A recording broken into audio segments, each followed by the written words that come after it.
by the Glamorgan Spring Bay Council in April 2017, all ordinary and special meetings of Council are to be visually recorded and streamed live. A link is available on the Glamorgan Spring Bay Council website to the YouTube platform, where the public can view the meeting live and watch recordings of previous Council meetings. In accordance with the Local Government Act 1993 and Regulation 33, these video audio files will be retained by Council for at least 6 months and made available for viewing live as well as online within 5 days of the scheduled meeting. The written minutes of a meeting, once confirmed, prevail over the video audio recording of the meeting. I'd like to welcome councillors, staff and members of the public. I declare the ordinary meeting of the Glamorgan Spring Bay Council open on this day, the 27th of November 2018 at 5:01. Item 1.1. The Glamorgan Spring Bay Council acknowledges the traditional owners of our region and recognises their continuing connection to land, water and culture. We pay our respects to their eldest, past, present and emerging. Item 1.2, President apologies. All councillors are present this evening and no apologies are required. Item 1.3, in attendance we have Mr Wells as the Acting General Manager.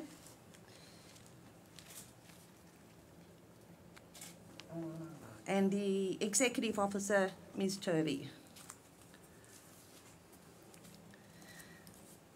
I request councillors to indicate whether they have or are likely to have, 1, in accordance with Regulation 8 of the Local Government Meeting Procedures, Regulation 2015, a pecuniary interest, personally or via a close associate, as defined in Section 49 of the Local Government Act 1993, or 2, any conflict as described in Council's Code of Conduct for councillors in any item on the agenda.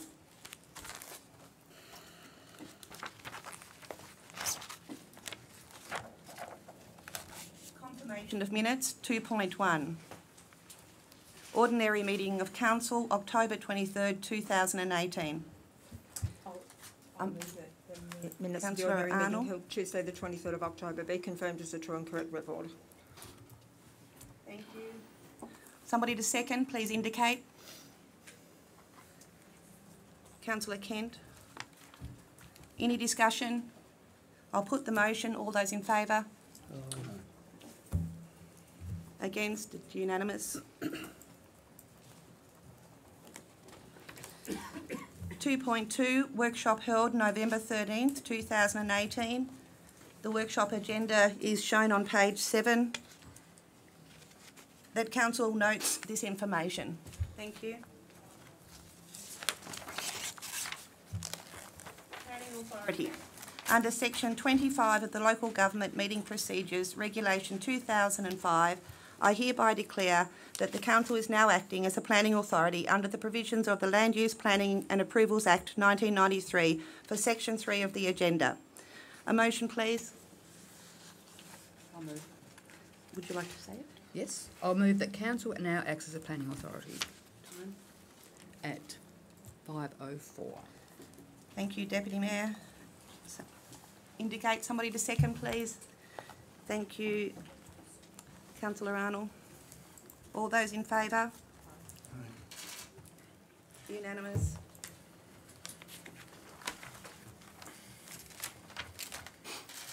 (3.1) DA 18196, Visitor Accommodation, 37 Jetty Road, Coles Bay. The recommendation starts on page 17. Could I have a motion, please?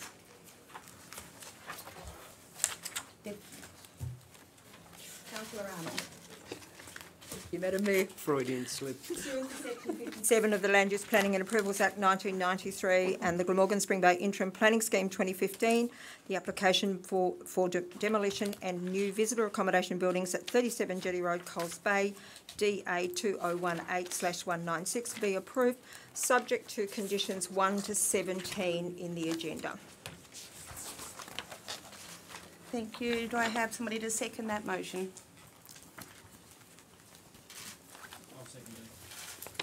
Thank you, Councillor Green. Open Open for discussion. I'd just like to explain my second. The gross floor area is a small amount, around about 3.52 metres squared over the acceptable solution. And apart from this variance, the development seems to generally satisfy the performance criteria. Hence my support. Councillor Brenny, can you, I know you're probably talking up for you, but can you even talk up more? Thank you. Any further discussion? Okay, I'll put the motion. All those for? Against? No one? Carried unanimous.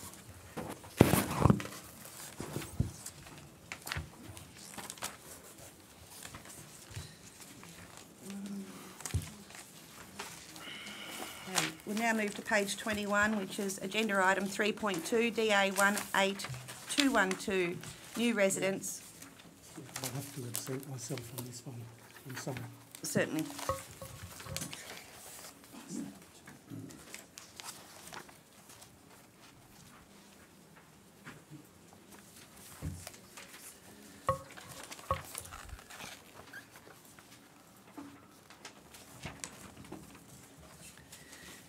Councillor Churchill's just passed in the statement of conflict of interest, so I'll pass that to the Acting General Manager for records.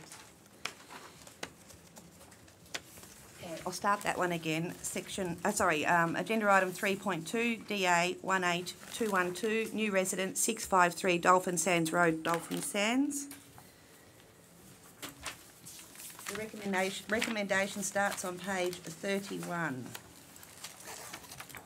Could I have a motion, please? Deputy Mayor Woods. Thank you. Pursuant to, sorry, my microphone doesn't want to come any further.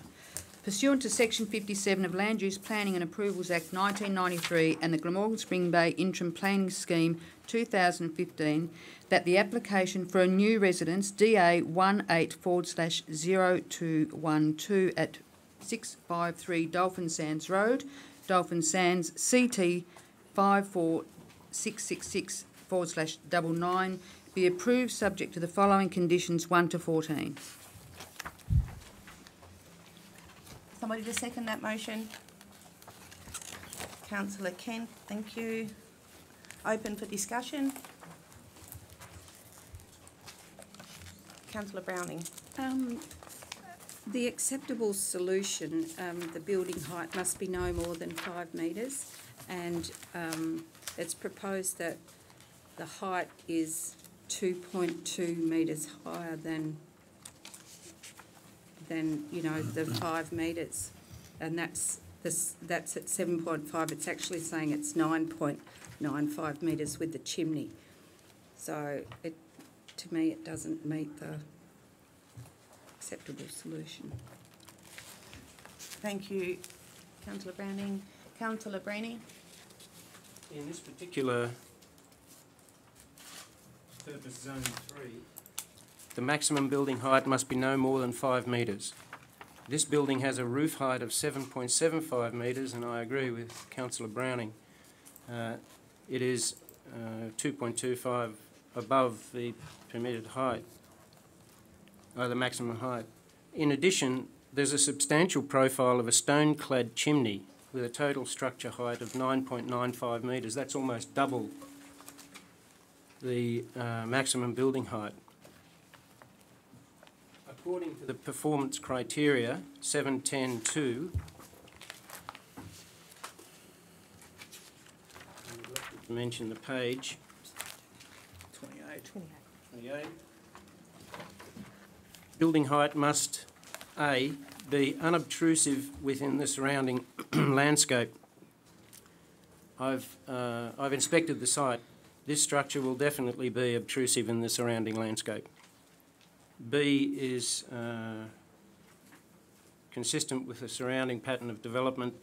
That's a matter of architectural choice, which I won't comment on. C, not unreasonably impact on the amenity of adjoining properties from, among other things, visual bulk. This is a bulky architectural design. The shape of the building is bulky, and in my opinion, it is definitely a substantial visual bulk form, and I cannot support the officer's claim that clauses A and C of the performance criteria have been satisfied. Hence, I won't be supporting this. Any further comment? Councillor Kent? Mayor, are we talking about a spiral as opposed to a large interior external block and then a spiral on top, or both? To my understanding, it's the existence of the size is based around a spiral. And a spiral, to me, is not intrusive. They're my comments. I mean, I thought it's worth. So, But I understand what. yeah. Thank you. Mayor. Any further comment?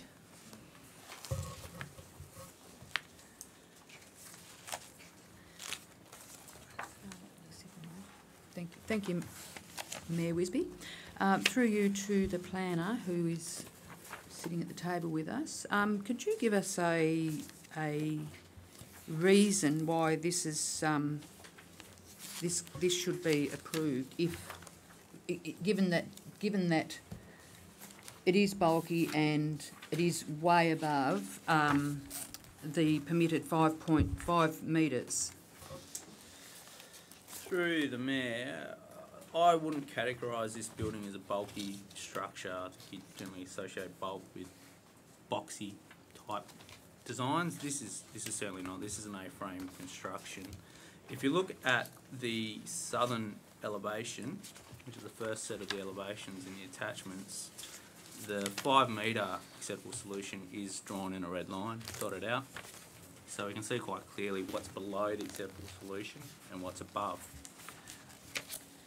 So it's relative to the entire building, it's a small section of the building that is above the 5 metre height. The plane of the roof structure, I think, in my opinion, will minimise bulk. It won't present as a normal wall, it will present as a roof structure on the plane. So in my view, it does satisfy the performance criteria. Admittedly, it is in a part of Dolphin Sands that's now very open. There's not a lot of vegetation anymore on the surrounding property, so it is open. That's unavoidable. I think this particular structure and this particular design would have a lesser impact than some buildings that would be built at the 5 metre height standard, particularly any building that had a larger floor area and therefore more bulk and visual prominence. So, look, this was prepared by consultant planner. I fully supported their view that it complied with performance criteria. Thank you. No further discussion. I'll put the motion. All those for? Councillor Kent, Councillor Simons, Councillor Arnold, Deputy Mayor Woods, and against? Councillor Breeny, Councillor Browning, and myself. The motion's carried.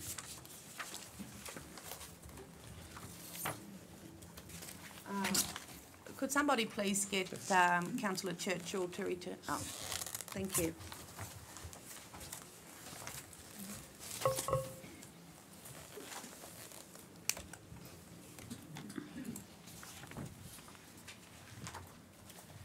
We're up to agenda item 3.3 DA 18233 visitor accommodation, 29 Oyster Bay Court, Swanwick.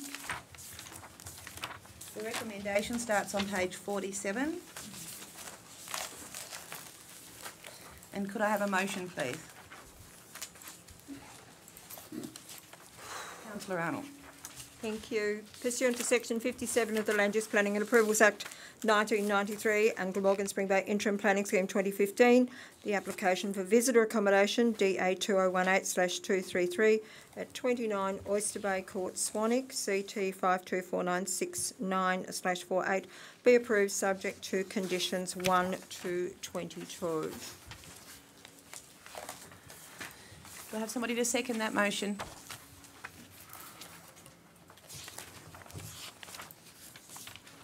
Councillor Kent?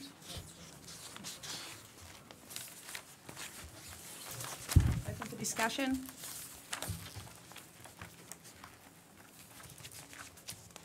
Councillor Breeny?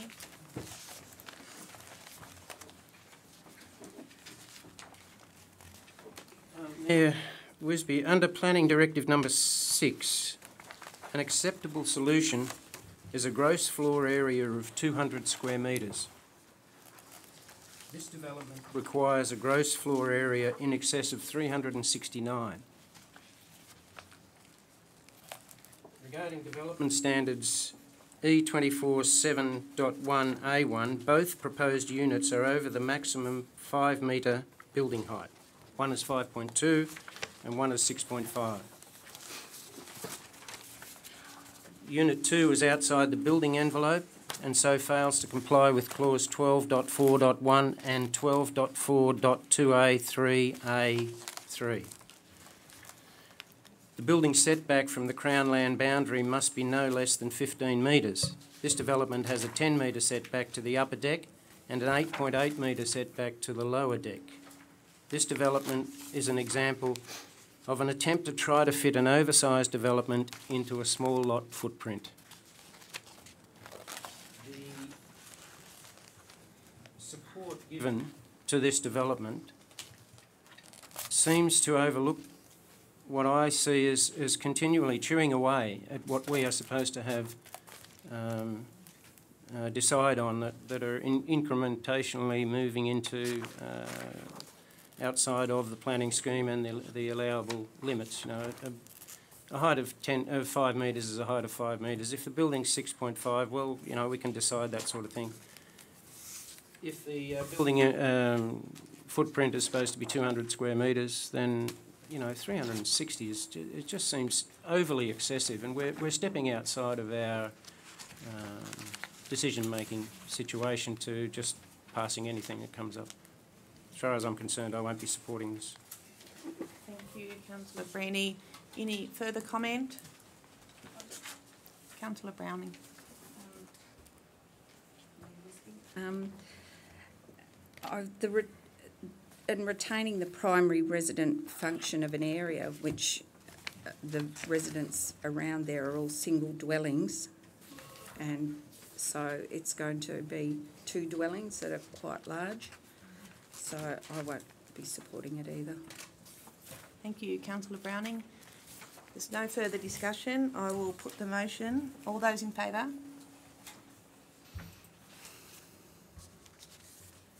Councillor Kent, Simons and Arnold.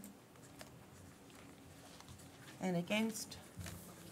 Councillor Churchill, Breeny, Deputy Mayor Woods, Councillor Browning and myself.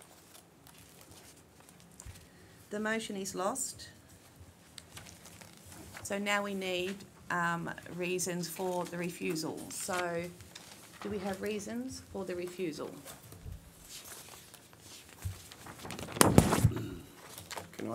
Can I provide the reasons that I've given in my... Councillor Breeny, you certainly may. And is it very long?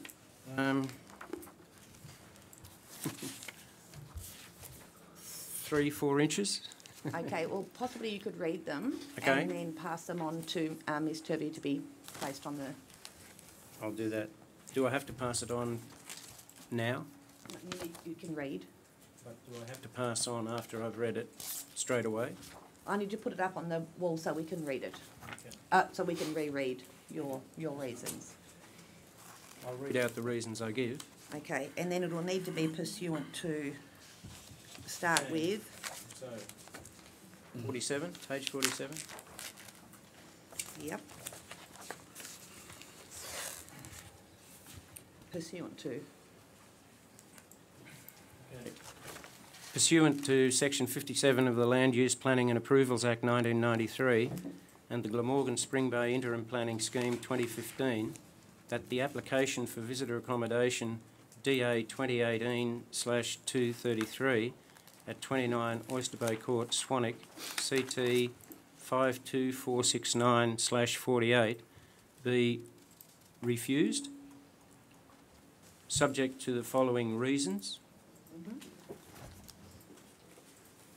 This development requires a gross floor area in excess of 369 metres, which is grossly larger than the acceptable solution gross floor area of 200 square metres.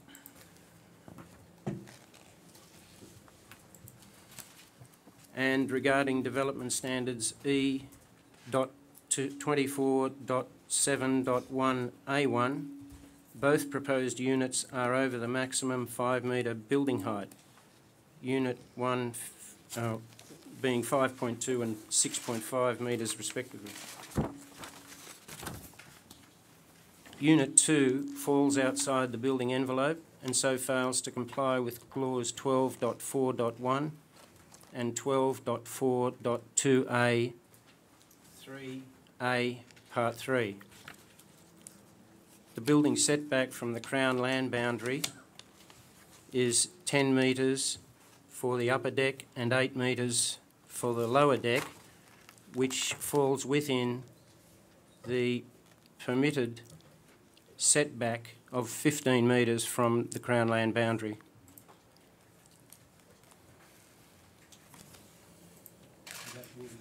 Full stop. Full stop. Enough. Could I pass that over?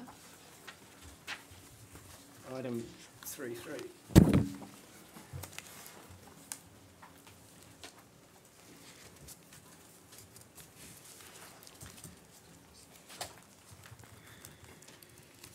While that's being typed, are there any further reasons that anybody else had for refusal that they may wish to be included in addition to what Councillor Brini has stated? Councillor Browning? Like I said before, retaining the primary residential function of the area, which it doesn't seem to do. Fine. Are you happy with that, Keith? Oh, yes, that's fine. I'm just wondering about the wording of it. And further fails to Okay. comply with. Yeah. And further fails to comply with retaining the primary residential function of an area. We'll just wait for Ms Derby to... So going forward with the with this type of thing, if we could bring it on a stick, or it would be great. I know this is our first meeting, but if we can bring it on a stick, it just reduces the time. That's fine for today, but just going forward, that'd be great.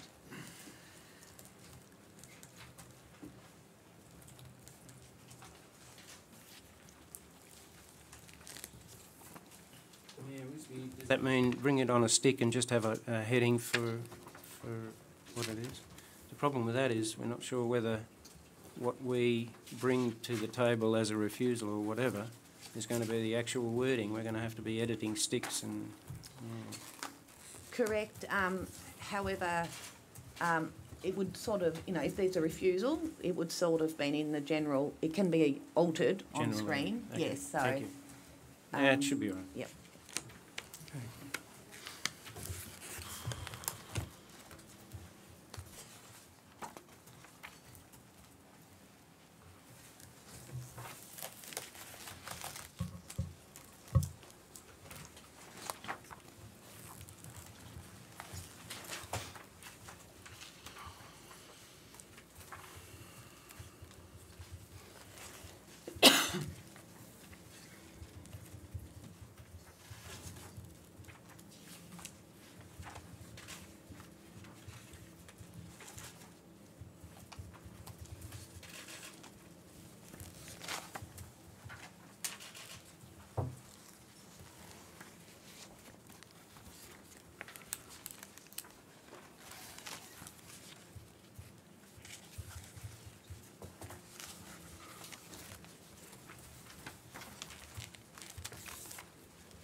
see that?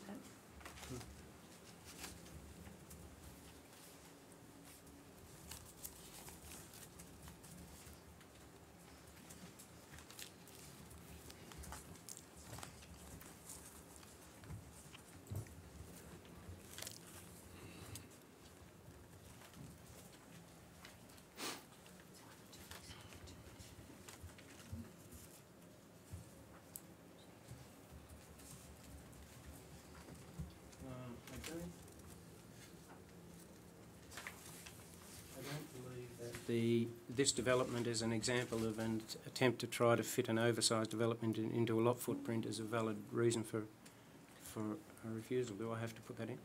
No, you don't. You can remove Yeah, that. delete that. Yes, please. That was a comment. Yeah. Just in a moment, when this term is finished, if you could just clarify the... Yep, that looks good.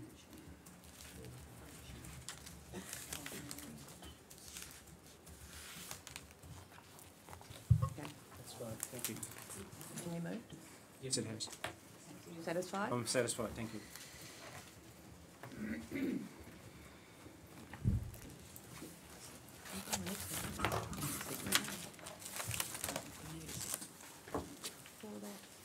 He's moved. Refusal. Okay. Oh, thank you. Thank you. So, I'd like to second the reasons for refusal. I'll second that. For Churchill. So all those in favour?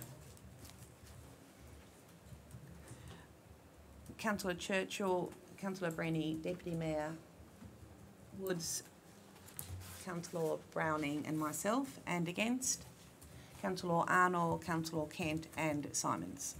Thank you. The motion for refusal has been carried. Moving on to agenda item 3.4, SA 18008, two-lot subdivision, 9 Diamond Waters Rise, Bicheno. The recommendation is on page 63.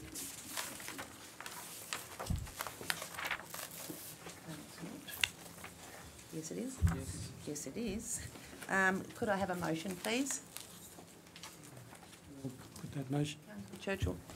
Pursuant to Section 57 of the Land Use Planning and Approvals Act 1993 and the Glamorgan Spring Bay Interim Planning Scheme 2015, that the application for subdivision at 9 Diamond Waters Rise, Bicheno, SA 2018-008, be refused on grounds 1 to 4. Have somebody to second that motion? Councillor Simons. Open for discussion. No discussion. I will put the motion. All those in favour?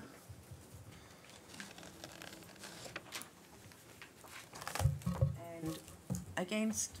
That's unanimous. Thank you. Motion carried.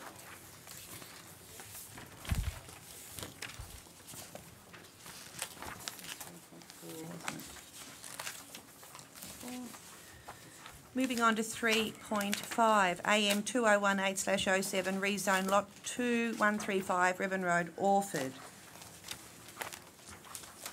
The recommendation starts on page 81 through to page 88. Could I have a motion, please? Deputy Mayor Woods. Thank you, yes. That as provided by the provisions of Section 3 of Schedule 6 of Land Use Planning and Approvals Act 1993, A, pursuant to Section 34(1)A, Planning Scheme Amendment AM 2018/07A, be initiated and certified as being in accordance with Sections 30 and 32 of LUPA, to rezone Lot 2, Rebben Road, Orford, CT 149641/2, located generally between Rebben Road and East Shelley Road, and 270 metres east of Jetty Road from rural resource zone to general residential zone. B, pursuant to section 34(1)B Planning Scheme Amendment AM 2018/07B be initiated and certified as being in accordance with sections 30 and 32 of LUPA to rezone 135 Rebin Road, Orford, CT 149641/1 and Rebin Road, Orford, C2 117058/150, located with frontage to Rebin Road and Jetty Road, Orford, from rural residential zone to general residential zone. C, pursuant to section 38 of LUPA AM 2018/07A and AM 201807B be simultaneously placed on public exhibition for no less than 42 days. D, pursuant to section 39 of LUPA, if no representations are received during public exhibition, Council directs the General Manager to advise the Tasmanian Planning Commission in writing that no representations have been received. E, pursuant to section 43A of LUPA, a permit SA 2017/04 for subdivisions of Lot 2, Rebin Road, Orford, CT 149641/2 into 91 lots plus public open space and road lots be approved subject to the following conditions 1 through to 27. Thank you. Do I have somebody to second that? Councillor Arnold? So if I may, just clarity, Councillor Woods, did you, at point C, did you say 28 or 42? 42. 42. 42.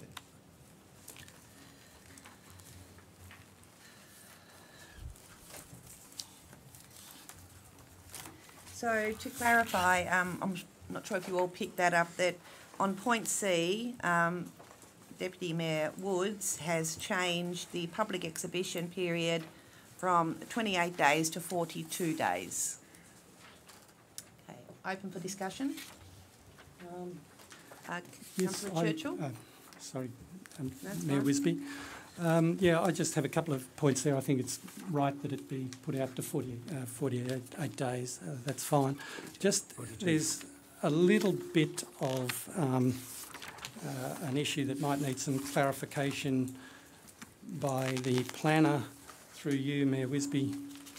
The area of land east of the part, west of the part that is under the DA, as opposed to just under the rezoning, it appears that that hasn't been made clear that that is a separate part on that planning. There's only one diagram where it indicates that it is a different area.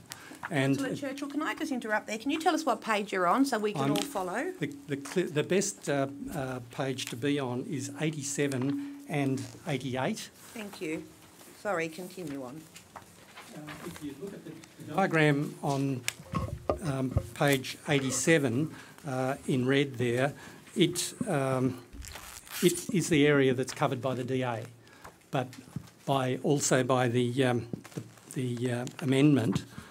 The part to the west of that is only the amendment, as I understand it. Is that correct? That's correct. Just, I think, needs clarification in the way it's presented. There seems to be some. It seems to be presented in a way that's not absolutely clear. Councillor Brenny? Can I just reiterate what Councillor Churchill has said? In the title at item 3.5, it's entitled AM 2018-07 Rezone Lot 2, 135 Rebin Road, Orford. I was looking for Lot 1, which I believe the land that he's speaking of is on page 88. But I'm not certain, and me too, I was wondering where it was. It's 135 Rebin Road, Lot 1. That's the lot that's just to be rezoned. The subdivided or the developed lot is, I understand, lot 2. But in the heading, it just mentions lot 2. But I think it's just a type thing, nothing any more than that. So, through the Mayor, perhaps just to clarify, so the application that's been made by a private individual is for lot 2. Which I've suggested be certified as an amendment. As a secondary component, I suggest that the land between lot 2 and Jetty Road ought to be rezoned as well, so that there's not a spot zone. But the rezoning that's been lodged by the private individual and is subject to the subdivision permit is purely lot 2, 135 Redmond Road, and the other lot off Jetty Road are part of a second related component, which is being initiated as a motion of this council acting on its own accord. So if we look at page 87, that's a motion that council would initiate in response to a request from a private person. On 88, my recommendation is this would be initiated by council acting on its own motion. That's not clear in the title, but in the heading, but I understand the point, and it's probably a sensible way to move if you wanted to get the rezonings done, because it was going to happen anyway, I presume. Mayor, through the Mayor. Sorry. Okay. I do have another issue I'd like to address. Sure. A question to the acting general manager in relation to. I'm going to be supporting this, by the way, but I wanted to ask, are there sufficient controls in place to adequately protect the riparian zone of the creek line along the eastern boundary of the proposed rezoned CT? This is lot 135, the small one that you're anticipating. If you'll notice in the development on lot 2, there is a large area of parkland that isn't subdivided that seems to be a decent protection for the creek line running through the centre of the 2 subdivided lot areas. Is there sufficient fly spray? Is there sufficient controls in place to adequately control the or protect the riparian zone should this new lot come to us for subdivision? Is there are we precluding any protection that we might have been able to afford it at this stage? Through the Mayor, no. On page 66, figure 1 shows in green the existing waterway overlays from the current planning scheme. So any subdivision works, any residential future dwellings would be discretionary if they are located within that overlay. Okay. And subject to various considerations, including environmental impact. Thank you. Any further questions? Okay, I'll put the motion. All those in favour? Against? Unanimous? Carried.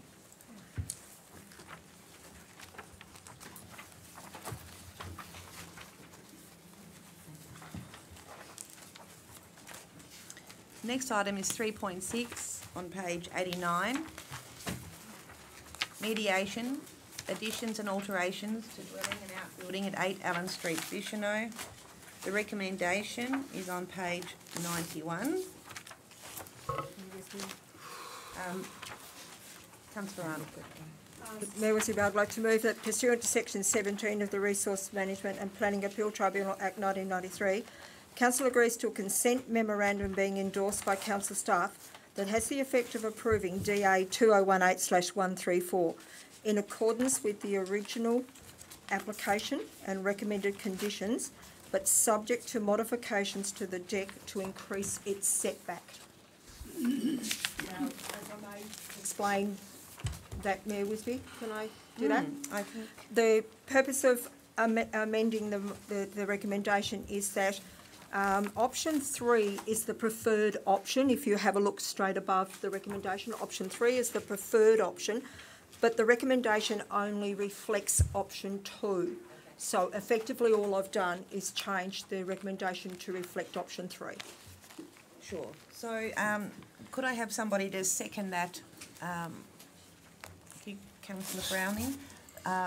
Councillor Arnold, could you Well, I can just, clarify if for I can typing explain to Ms purposes? Turvey very easily. Ms Turvey, if you were to pick up, if you go to option 3, up a little bit, go up, continue, pick up the word, no, you've gone past, see where it says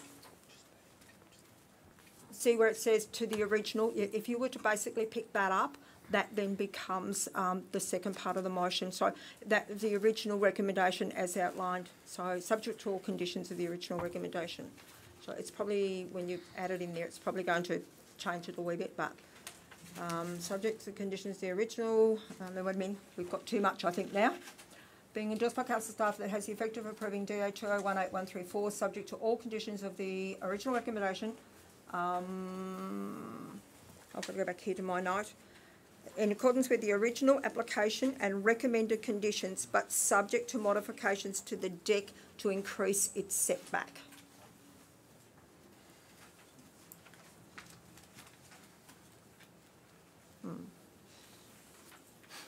Right now. Okay, so open for discussion, Councillor Brenny.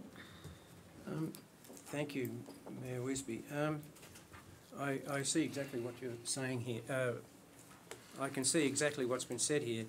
My suggestion is that I had a similar type of similar statement, but it just simply said following 34, subject to an additional condition to reduce the deck size so as to be wholly contained within the building envelope. You could probably add just modifications to the deck to increase its setback to within the building envelope. Would you have... Can I seek some clarification from the planner on that? Certainly. As it's my motion. Certainly. Through the Mayor, the suggested modification to the deck is shown on page 98 of the agenda. So perhaps, for the sake of clarity, if the motion referred to the plan on page 98, we'd all know exactly what we're talking about.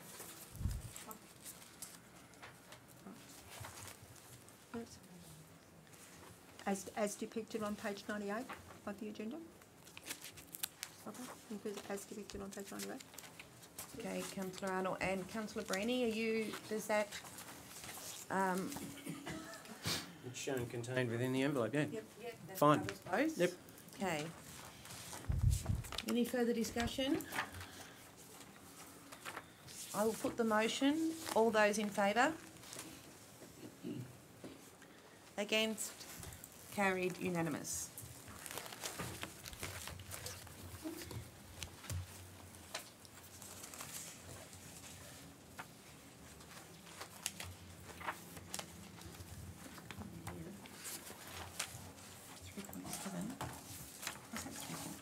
Oh, I've got the wrong one.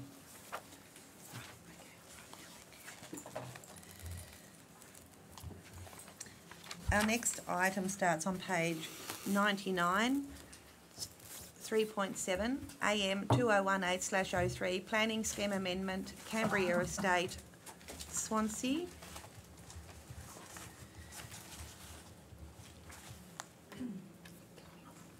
Recommendation is on the next page, on page 100. Could I have a motion, please? Councillor Churchill? I'd like to move a motion on this, Mayor Wisby.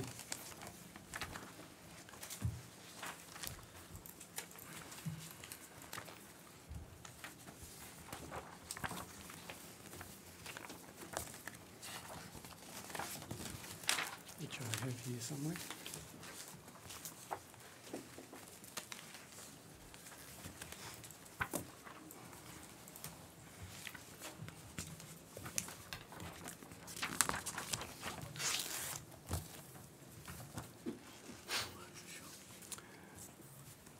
I have a motion to council re section 39 report Cambria Estate, Swansea, planning scheme amendment. The motion is that Council, in its capacity as a planning authority for the purposes of the Land Use Planning and Approvals Act 1993 and in accordance with Section 39 and Section 43F of the Act, provide to the Tasmanian Planning Commission a copy of each representation received by the authority in relation to the draft amendment. B, advise the Tasmanian Planning Commission that in response to the representations, the Council is of the opinion that the draft amendment should be rejected for the following reasons. 1, the draft amendment is inconsistent with the state policy on the protection of agricultural land, 2009. Specifically, it provides for the conversion of agricultural land to a non-agricultural use within a declared irrigation district, and it allows for an unlimited extent of visitor accommodation so that it will constrain and fetter the agricultural potential of the land. The draft amendment is inconsistent with the State Coastal Policy 1996, specifically policies 2.1.5, 2.3.1, 2.4.1 and 2.4.2. 3. The draft amendment is inconsistent with the regional land use strategy in that it provides for an intensity and scale of visitor accommodation, retail, hospital services and other non-agricultural uses that are required to be located within a defined activity centre. 4. The draft amendment allows for uses, including the transport depot and distribution, in close proximity to existing residentially zoned land, and this will give rise to potential land use conflict. 5. The draft amendment does not represent sound strategic planning due to the scale and intensity of non-agricultural uses that will be allowable within the area to which the specific area plan applies, being outside of an established settlement. Thank you.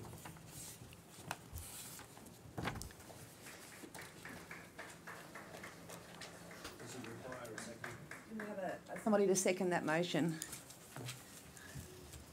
Councillor Brini, can we have, Councillor Churchill, can we have that motion passed along, please? Yes. Councillor Browning? Can I declare an interest? Certainly may.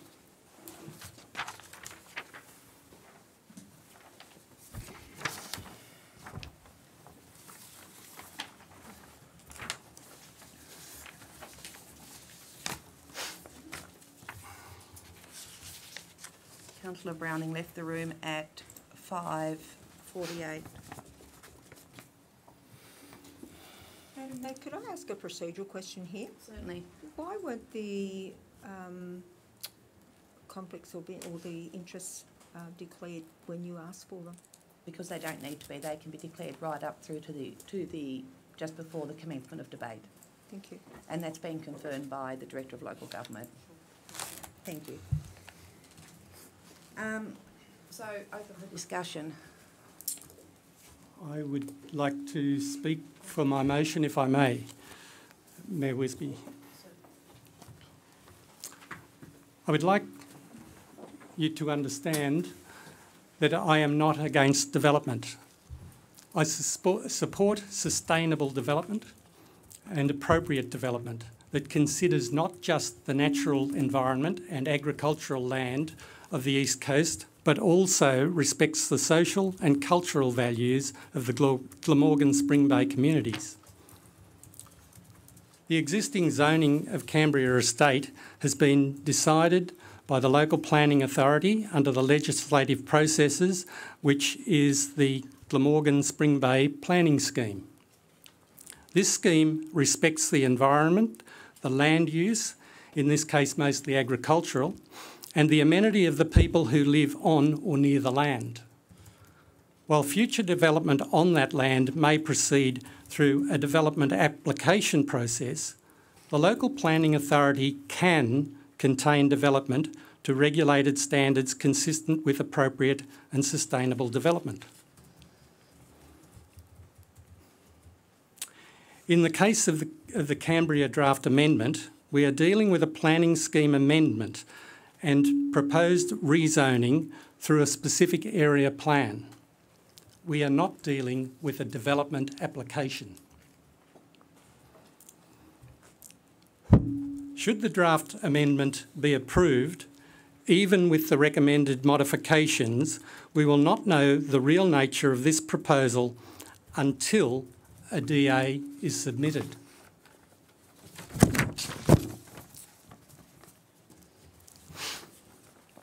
One of my platforms for election focused on what I saw as a need to question and improve council governance. Mayor Wisby, my decision-making process in relation to this vote has been seriously obstructed by the failure of council staff to follow due process. Legal information obtained by management on the 7th of November 2018 was withheld until the 21st of November, when it was released verbally only. This is despite the fact that that legal advice contained a statement from the council lawyers. The statement was, and I quote, "I recommend that these issues be raised with each of the councillors in question as soon as practicable." In fact, the complete legal document was not released to the 3 councillors in question until the 23rd of November. That is 4 days ago.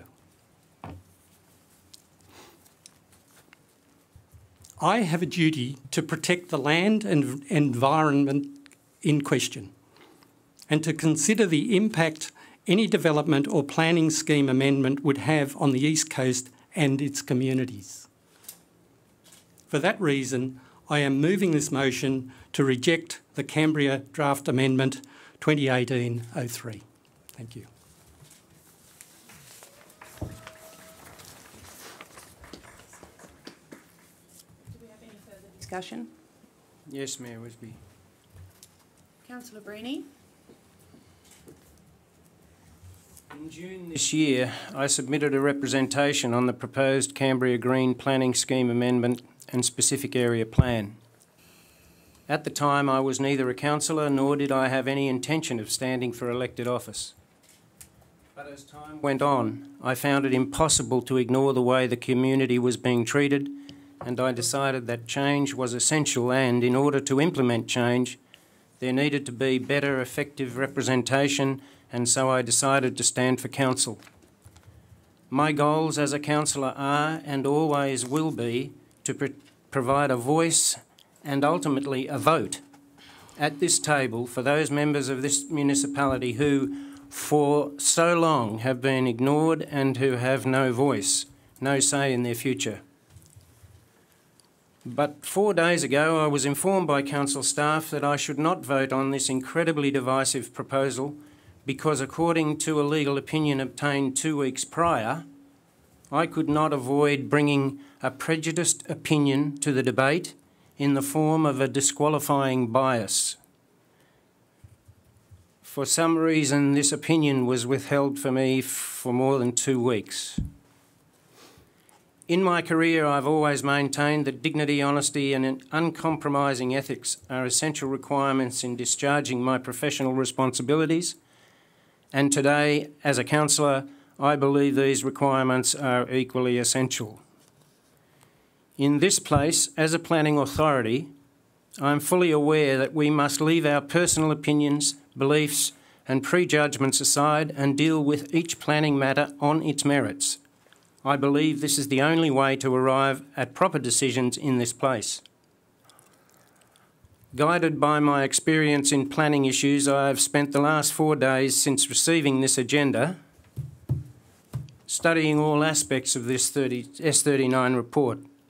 It was a complex and complicated document, and assessing the office's determination of the relevance of reports and representations was a monumental task. During all of my deliberations, I was aware of the need to stay focused on the requirement to treat this matter entirely on its merits and leave personal feelings aside. I'm confident that I was able to reach my decisions in strict accordance with my responsibilities and the requirements of a planning authority. But all of this could come to nothing because, according to legal interpretation, all my experience and diligence is not enough. The decision I have made and the vote that I had intended to bring to this table to not support the planning scheme amendment, the SAP, was based entirely on my assessment of the information presented to me in this agenda. The lack of specificity of the reasons given by the proponent to justify altering a perfectly robust, albeit interim planning scheme, and the lack of credible relevant support attributed to those reasons was an overwhelming deciding factor. Being forced to abstain from voting on this unprecedented and deeply divisive proposal is a deeply personal blow. To do so would be a breach of trust, and I would be letting down those whom I have been entrusted to represent. I will have failed in my pledge to give the community a voice and a vote. However, as I am convinced I was able to undertake my responsibilities without prejudice or bias, and regardless of legal advice to abandon my responsibilities to the community, regardless of censure by those who would have me silenced, and regardless of the personal cost, I cannot abandon those I pledge to serve. I cannot ignore the vast majority of the community who expect me to give them a voice and a vote. Therefore, I declare I do not have a conflict of interest, and I will not be bullied into silence, and I will vote on this issue. Thank you.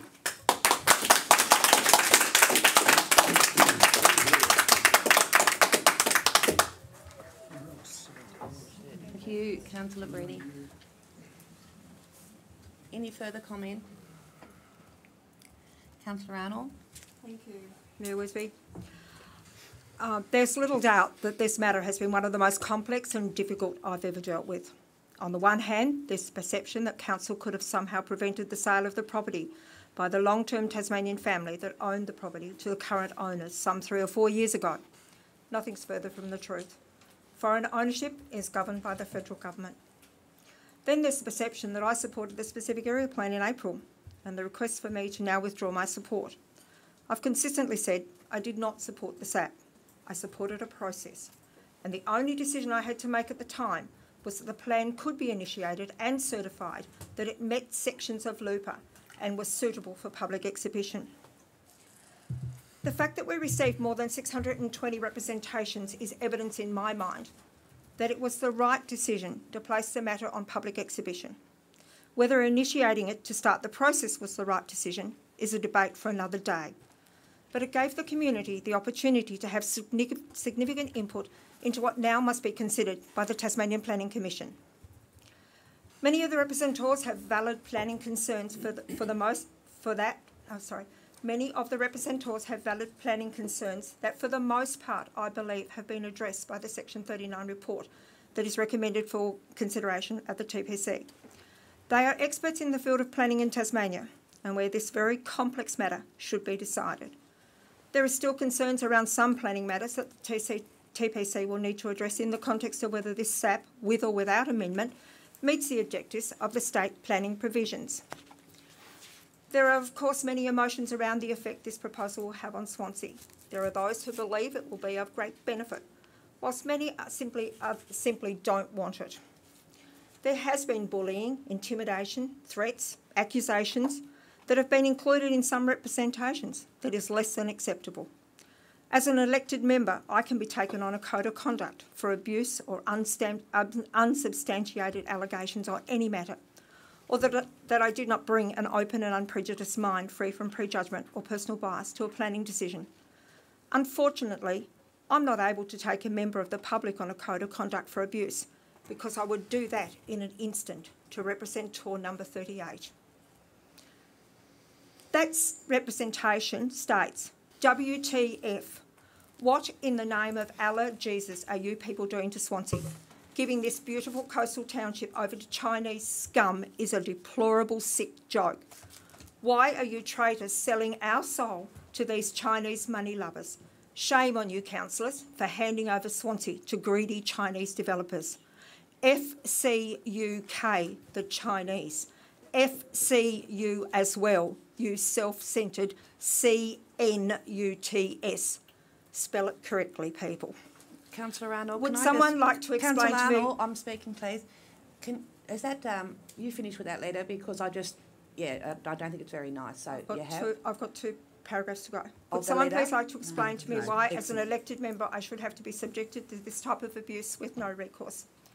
This matter needs resolution as soon as possible. It should be sent to the TPC with the Section 39 report that appears in this agenda. Whilst it is not the outright rejection being demanded by some, it is at least a much better option than council having no input at all in relation to the representations. I can't support the motion. The matters that have been referred to need to be assessed through the Tasmanian Planning Commission. Any further comment? Mayor Wisby, can I Councillor just Simons? ask you pass through you to get Shane to maybe comment on the motion and what the implications are of what the new motion might mean to the S39 report?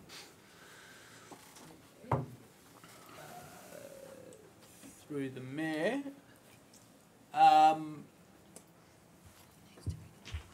the matter will still go to the Tasmanian Planning Commission for a determination. There's no way that can be avoided. Look, the implications I guess we'll need to consider. Can you speak up, please, Acting General Manager? The implications will need to be considered. Look, I don't particularly want to go into the detail of that just at the moment until I've had a chance to consider it. But from my perspective, I see if this motion was adopted, the council would need to engage its own external planning consultants to fight the fight at the Planning Commission, if it so chooses.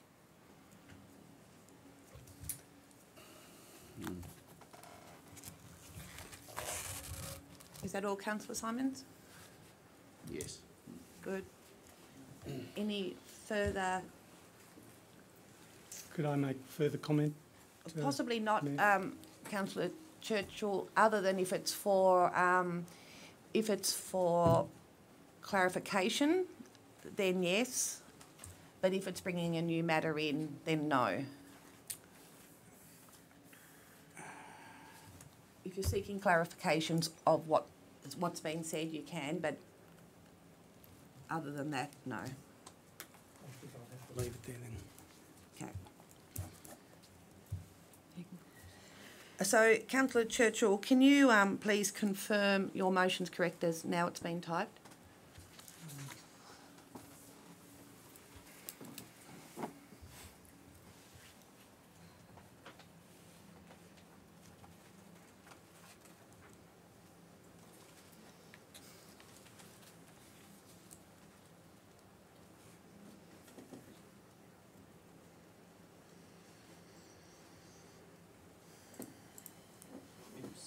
Extent. Sorry.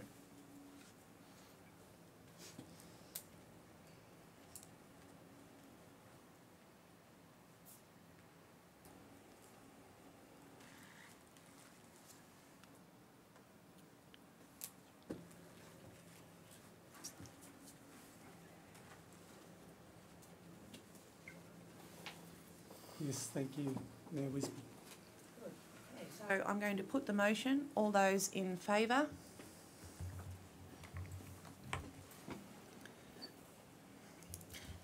Councillor Churchill, Brenny and Wisby.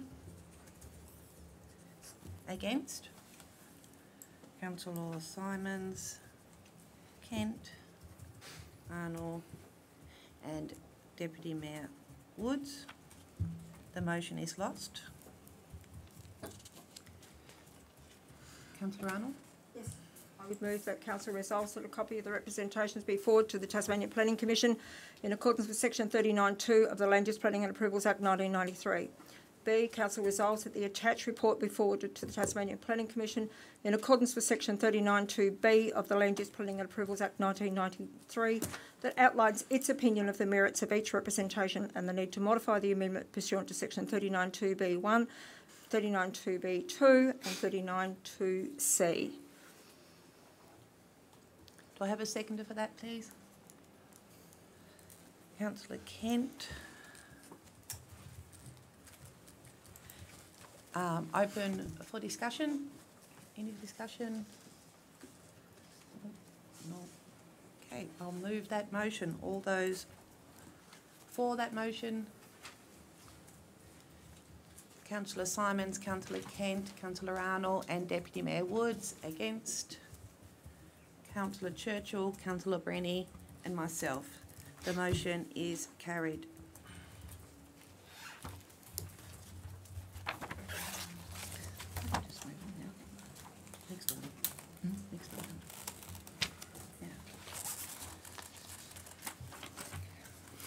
We're now under page 101.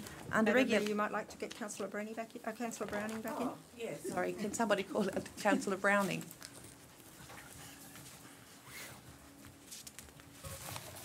You voters have just give a bloody Chinese communist government a leg up in our country. If that makes me a racist, I'll go Australia over China any day of the bloody week. I'm proud to do it. Thank you, sir.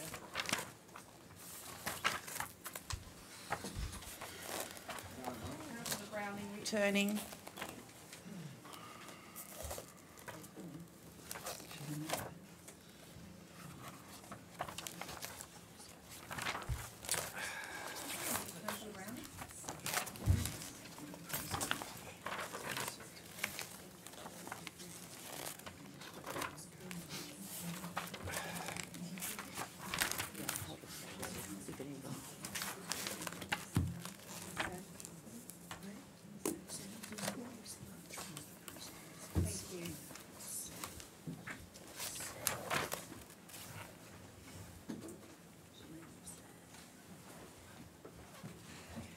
So, back to page 101. Yes. The Councillor Browning, the motion for that, as per the recommendation, was put and won. Okay, under Regulation 25 of the Local Government Meeting Procedures, Regulation 2005, I hereby declare that the Council is no longer acting as a planning authority under the provisions of the Land Use Planning and Approvals Act 1993 for Section 3 of the agenda. A motion, please. I'll move that Council no longer acts as a planning authority at 6:08. Somebody to second that? Councillor Simons. All those in favour? Unanimous. Motion's carried.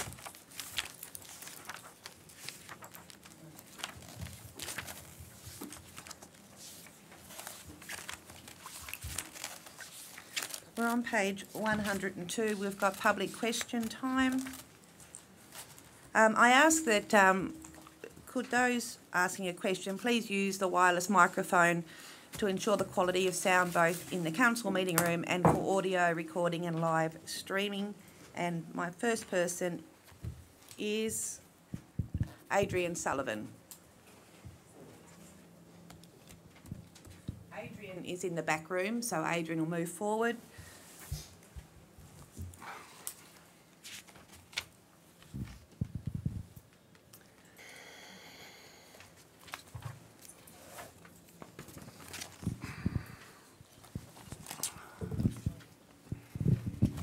Thank you. I congratulate the new council on being elected. A couple of little questions, less dramatic than the last part of the meeting. There was a development, there seems to be a development happening on the corner of Coles Bay Road and Jetty Road, which has had a, one of my the ratepayers suggests was a big excuse me, a donga, an accommodation unit, otherwise known as a donga, in its front yard. Has that been subject to a development application so far? Because I don't recall one at all being put there, and it's not a very good thing to see at the entrance of the Coles Bay.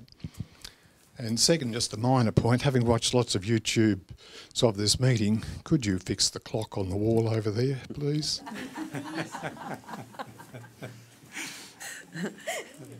Thank you, Mr. Sullivan.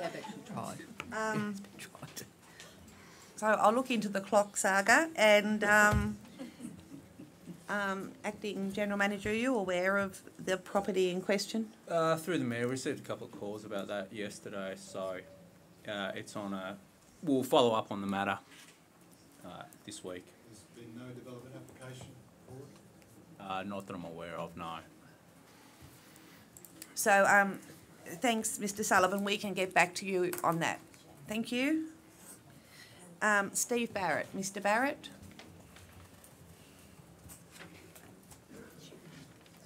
My question is through the Mayor to Councillor Arnold.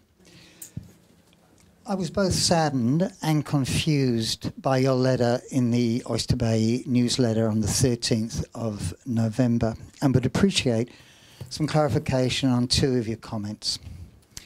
Firstly, the comment, the way the Tasmanian Electoral Commission handled the count leaves a lot of questions and little confidence in the outcome. Were you implying that the actions of the TEC lack integrity? And secondly, in your opening comment, but is it a good outcome?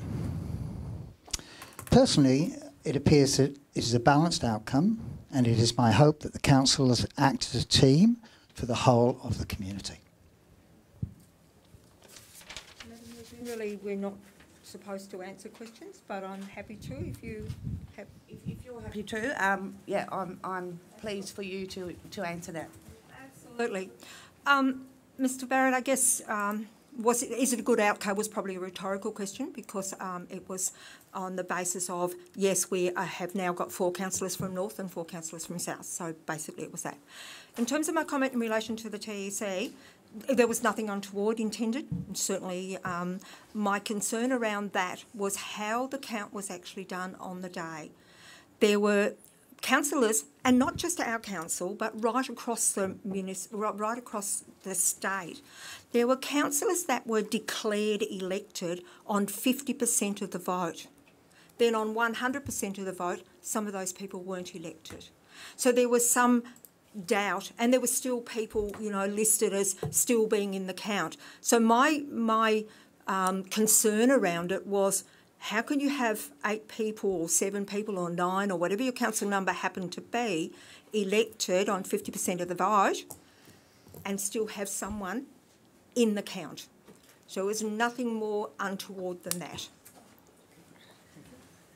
Thank you, Councillor Arnold. And Anne Hurd, is Anne? I think she's outside. She's left the room. Yeah, I saw that. Yeah. Hasn't got a question. No question. Okay, thank you, Anne. So that's it for public question time. That wasn't too bad for my first public question time, so that's exciting. Thank you, people. Small words for you, Madam Mayor. Yes. So we are now moving on to item 5, which is... Excuse me, Madam Mayor. Yes.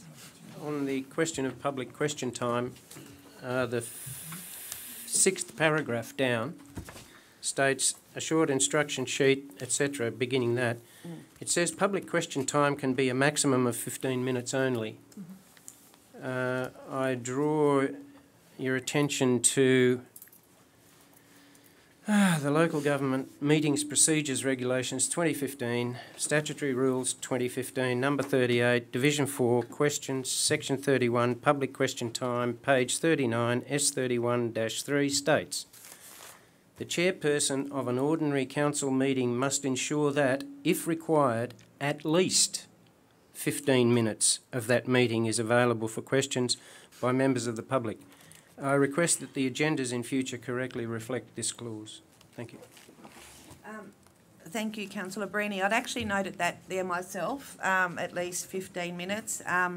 So as you're aware, we're going to be reviewing the agenda, and I think that's one of the things that, you know, needs, yeah, well, I think it needs to be reviewed and reconsidered, but thank you.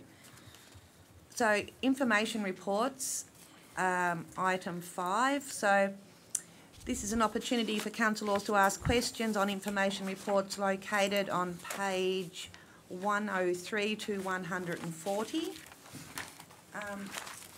Just a couple of comments from me. On page 103, under corporate services, it says that the annual plan for 2018-19 was adopted last meeting. It was adopted at the August meeting, not October, just to make a note of that. And on page 118,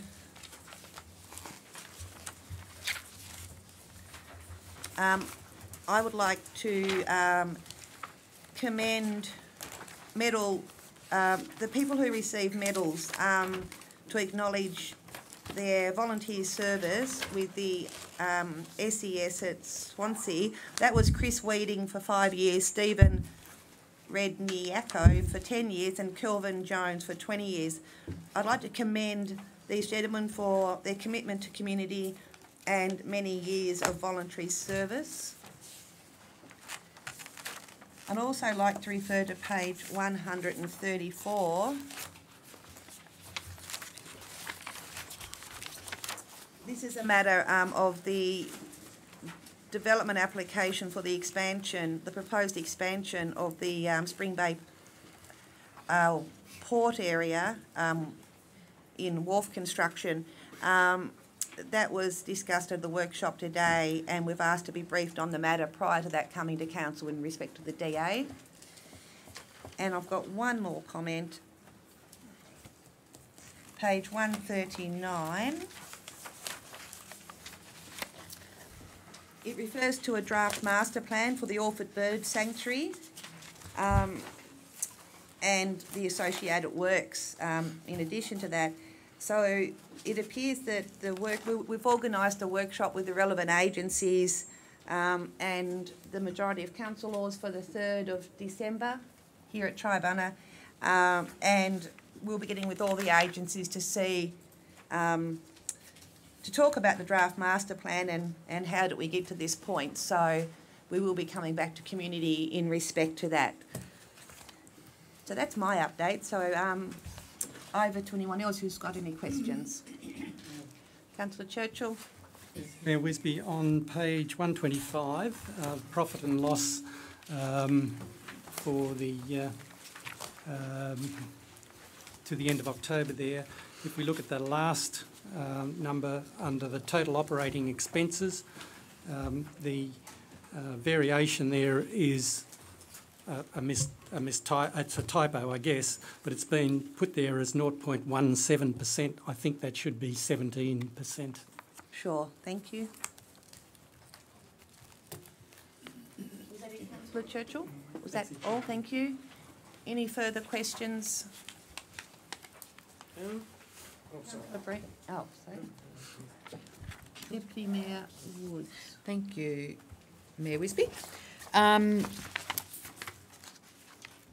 Just on page 127, with regards to the Manager of Community Development and Administration, Mrs. Lona Turvey, on the Prosser House, under the heading of Prosser House Steering Committee.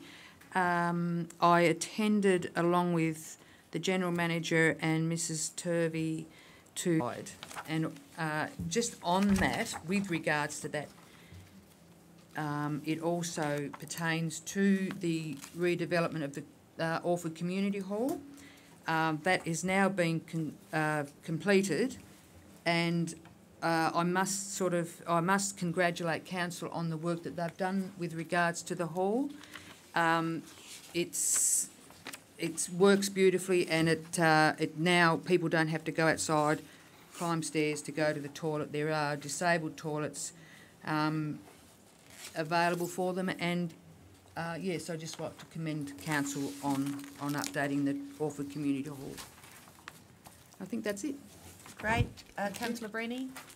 On page 124,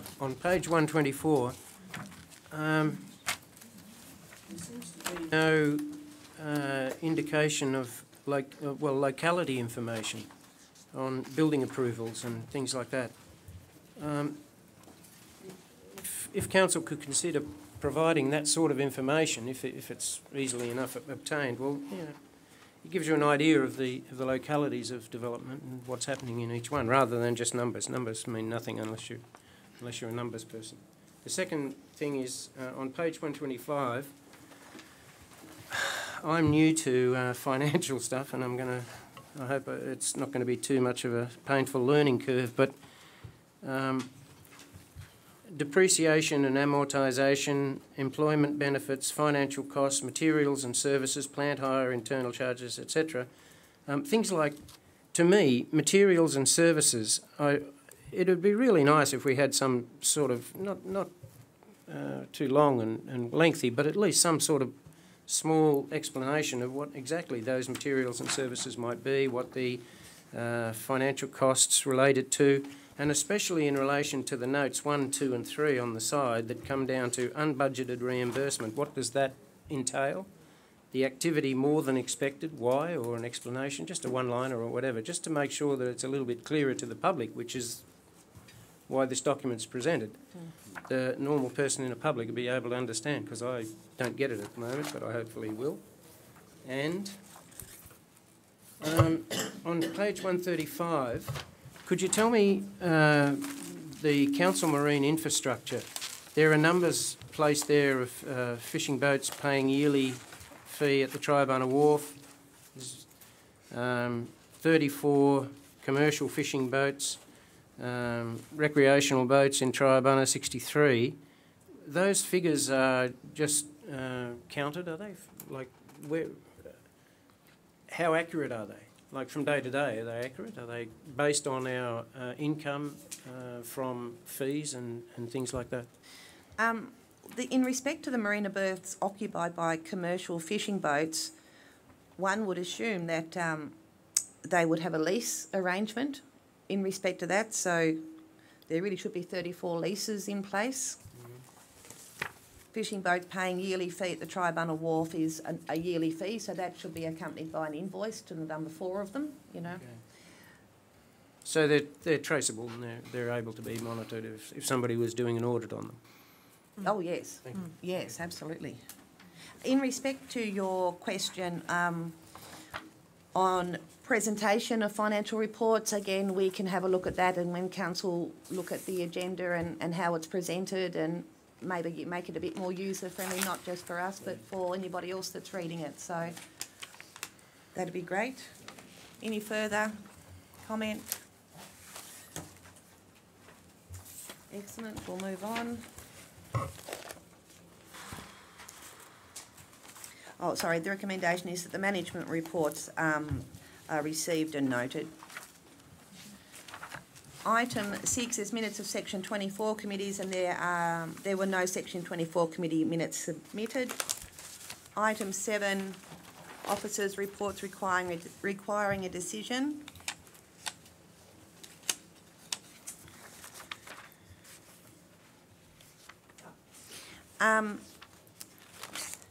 So this is a very short report with a very short recommendation, and I'm sort of a little bit hopeful that whoever puts this motion may actually name the 8 elected members. Deputy Mayor. Thank you. I'll put the motion, Mayor Wisby, that council formally acknowledges the election of the declaration of the 8 councillors, and they being Mayor Wisby, Mayor Debbie Wisby, Deputy Mayor Jenny Woods, councillors Arnold, Keith Breeney, councillor Cheryl Arnold, councillor Rob Churchill, councillor Mike Simons, councillor Michael Kent and councillor Annie Browning, in the presence of the General Manager in November 2018. And could I have somebody to second that motion? Councillor Arnold. Any discussion? I'll put the motion. All for? Unanimous? Carried.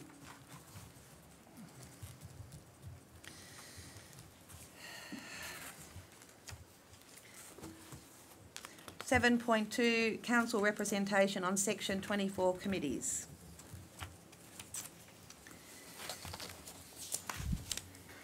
I apologise to the people, this is always a little bit messy because we're covering a lot of positions and we've tried to make it as simple as we can, but it always gets a little bit messy. So to start with, I've called for nominations and for the individual section 24 committees, and first of all I will advise the nominations that I've received so far for each of the committees. If you aren't included here, please speak up and you can be added. There's only 2 people per committee. So the very first one is the Marine Infrastructure Committee, and we have Councillor Breeny, Woods and myself as the people who have nominated. Are there any further nominations? Okay, so the process we will have here is we'll do a secret ballot. So in front of you are some sticky notes. So out of Councillor Breeny, Woods and Wisby, 2 sticky notes, 1 name on each. Name on each? 1 name on each. Oh. Yep, so the 2 people that you wish to vote for. Put them on the one piece of paper. Oh, can you amend your... Wish, Madam Mayor. Thank you. So, sorry, Debbie, 2 sticky notes. 2 sticky Only notes. names, one Yep. name on each. And 1 name on each for the 2 people that you wish to nominate. Oh, sorry, that you wish to have the position, sorry.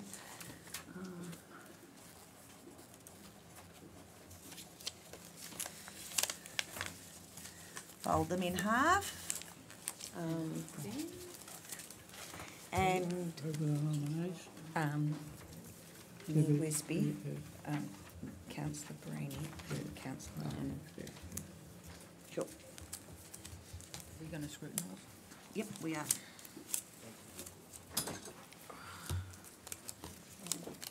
Hold on, it's sticky.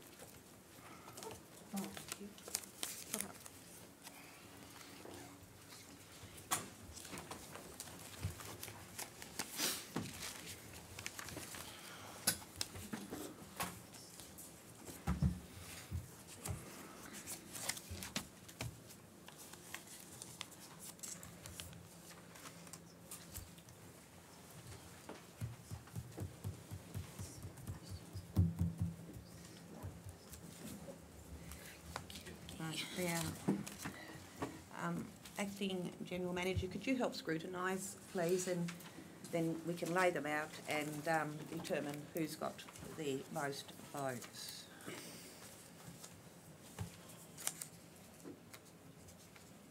Oh, they're stuck.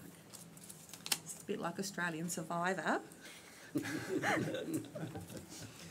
Without the 500,000. Unfortunately, no. Do you get second preferences?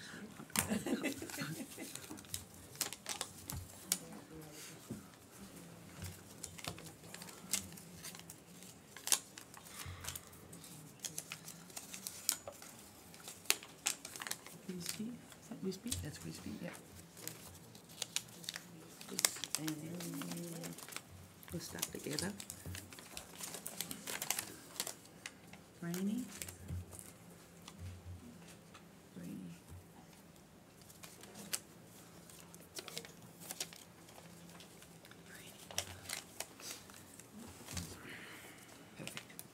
Breeny? Yep. Okay, so we've got Councillor Breeny, 1, 2, 3. Oh, sorry, that's.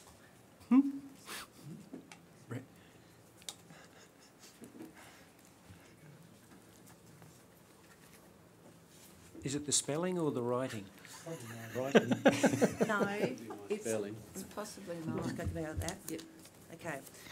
1, 2, 3. You saw that? Yeah. 4,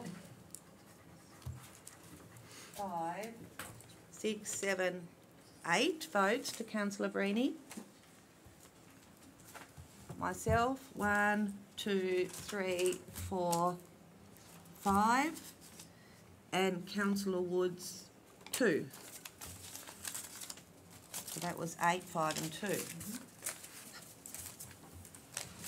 So I need, could somebody please move a motion in respect to... I'll move a motion that Councillor Breeny and Councillor Wisby be the representatives on the Marine Infrastructure Committee as of the, what's the date today, 24th? No, 7th. 27th of November 2018. Somebody to second that motion? Councillor Kent, any discussion? All those in favour? Carried, unanimous. Okay, sorry, that was the hardest one, I think. The next is the Orford Hall Committee. The people who have nominated for that committee are Deputy Mayor Woods. Any further nominations?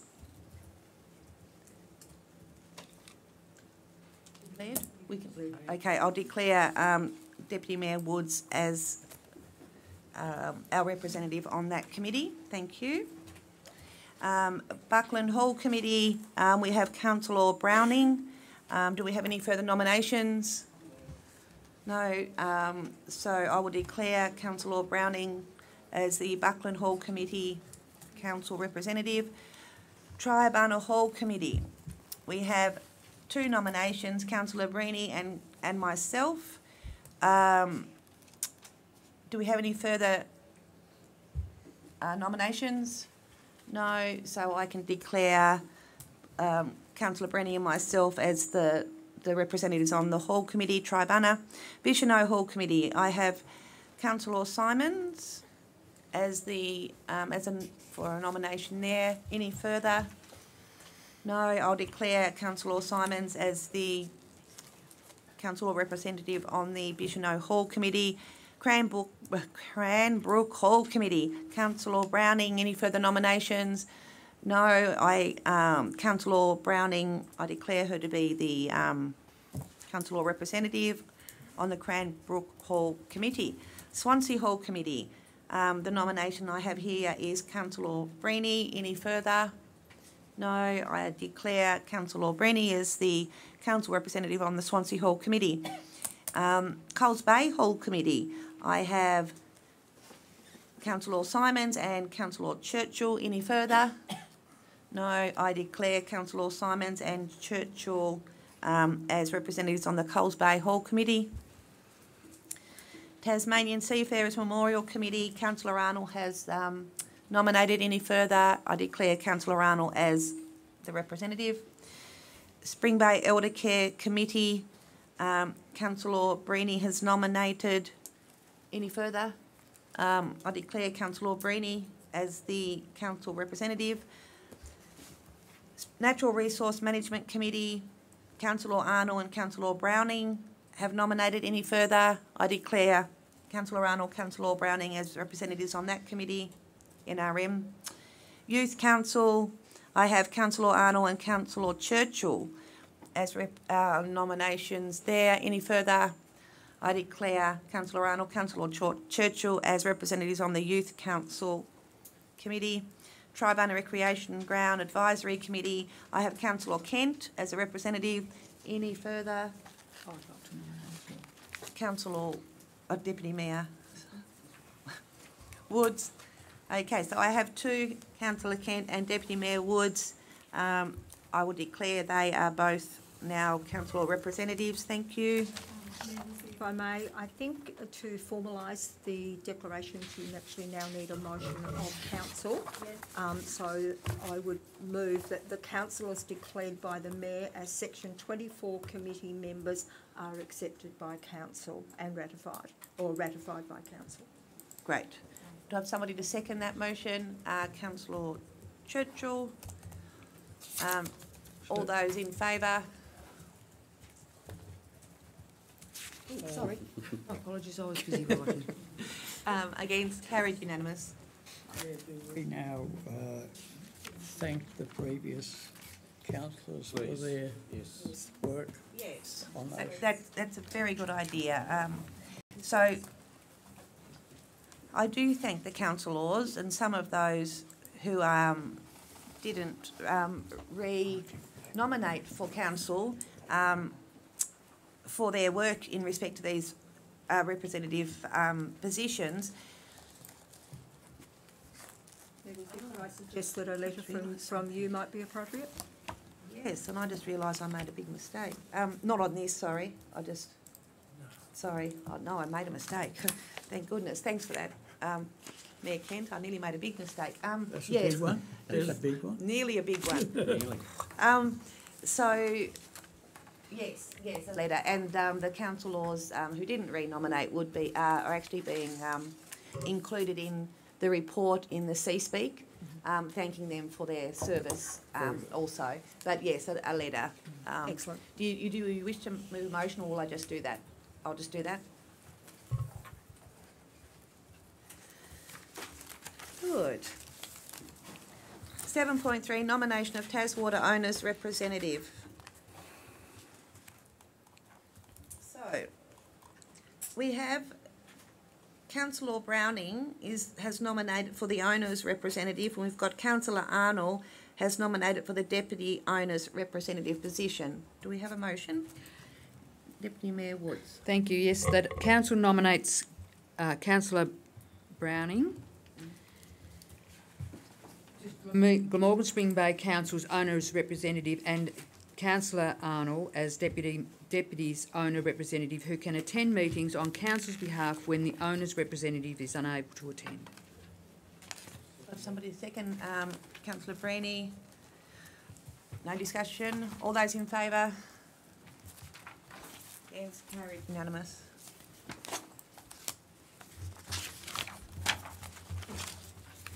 Uh, 7.4, Earlgate voting delegate. So the nominations, people who have nominated is myself for the voting delegate, and Councillor Arnold has nominated as proxy. So could I have a motion, please? Councillor Breeny. That council nominates Mayor Risby as council's local government, how would you word it, local government representative? Voting delegate. Voting delegate. And nominates Councillor Arnold, Councillor Arnold, as proxy to the Local Government Association of Tasmania, ELGUT, voting delegate and proxy. Okay. Okay. We'll get the wording right one of these days. What did you move? Did you move it? You moved it. I- Yes. You need a second. Oh, okay, we need I moved it. I need a second quickly. Yeah. Councillor Browning. All those in favour? Won't be doing that again. Councillor Breeny. Against, carried, unanimous. That was one of the best ever. We've got 7.5, East Coast Tourism Council representative. Councillor Woods has nominated. Could I have a motion, please, Councillor Arnold? I'd like to nominate, that council nominates Glamorgan Spring Bay Council's representative on the East Coast Tourism Board as Deputy Mayor Jenny Woods. Thank you. A seconder, Councillor Churchill. All those in favour? Against, carried, unanimous. Okay, 7.6, Southern Tasmanian Councils Authority, STCA representative. Madam Mayor, I would Thank you. move that council endorses the Glamorgan Spring Bay Mayor as the representative for council on the Southern Tasmanian Council Authority. So on to second, Councillor Kent. All those in favour? Against, carried, unanimous. South East Regional Development Association, CERDA, that's item 7.7. Motion, please. Move that council endorses the Glamorgan Spring Bay Mayor as a representative for council on the South East Regional Development Association Serta. Seconder, councillor Churchill. All those in favour? Against? Carried unanimously. Okay. 7.8, audit panel. Appointment of audit panel. So we have 2 positions and 3 people nominated. So we're going to go through the same process. We don't get confused. We have Councillor Arnold, Councillor Churchill and Deputy Mayor Woods nominating for the 2 positions. So 2 pieces of paper each, 1 name on each piece of paper. So you get 2 votes, Councillor Arnold, Churchill and Deputy Mayor Woods.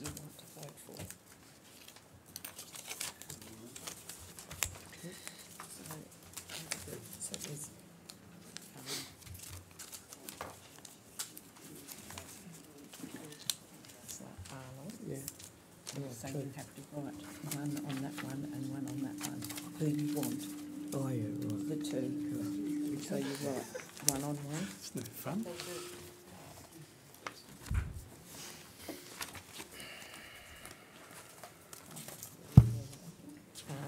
Councillor Wood, Yeah.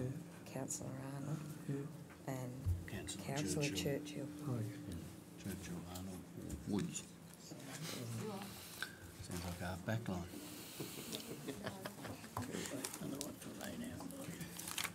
Yeah, young lady.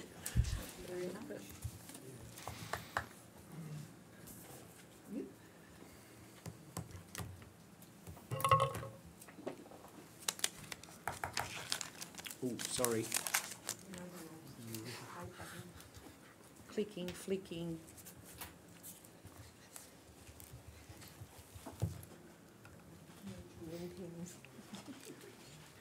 Okay, we've got them all? Yes, we do. Would you pass me that water, Annie? Acting General Manager.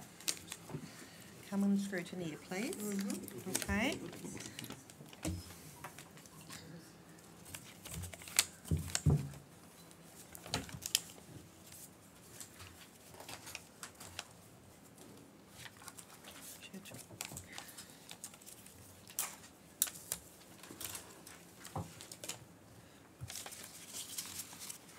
Sorry.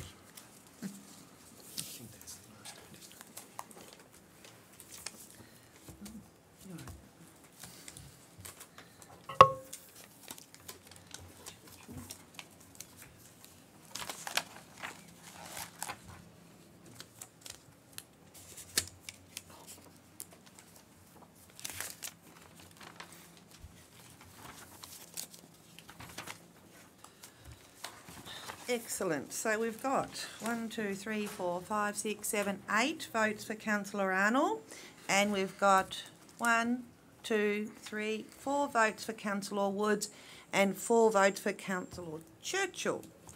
So, Councillor Arnold, you are clearly in, but we need to do another vote. 1 ticket, 1 name, please, between Councillor Churchill Oh, we're nearly at a sticky note. and Woods. 1 name. Oh, you name. 1. Just 1? 1 name, 1 sticker. We're going to get a tie, probably. Oh, it's 2. Sticky. It's a shame we can't just do it by hand. I don't think anybody would be upset with that. Yeah, but it's sort of... Sometimes you it's can sort of see it. It's much more exciting this way. Oh, yeah. The suspense is killing. Exciting. Playing Survivor. You have a very weird sense of exciting, Madam Mayor. Okay. There's 4 or more now. Look, Churchill, Councillor Churchill, Councillor Woods. Okay. Councillor Woods. Councillor Churchill. It's 2 for Woods and 2 for Churchill. Another for Woods. 3. Another for Churchill. 1 for Woods. Did somebody not vote? You. No, I did. I lost mine. Oh, mine's been lost. Mine flew away. So, show of hands. Yeah, so it's 4-4. So I will. I don't. You withdraw? Okay, thank you. Whew. Okay, so, can I have a motion, please? I will put. You've got to be joking. I will move that Deputy Mayor, Deputy, shouldn't we? Old habits die hard, Deputy Mayor. Former Deputy Mayor. I will move that Council confirms the appointment of Councillor Cheryl Arnold and Councillor Rob Churchill, Mike Derbyshire as Chair, and independent member Mike Kane to the audit panel and to the audit panel. Did you get that? Don't ask me to repeat it. Kane Ingham. Kane Ingham, sorry.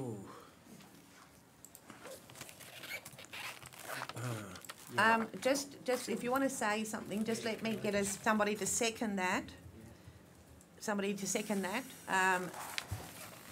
Councillor Kent, and it can be open for discussion. And Councillor Barini, this is the time if you want to say something.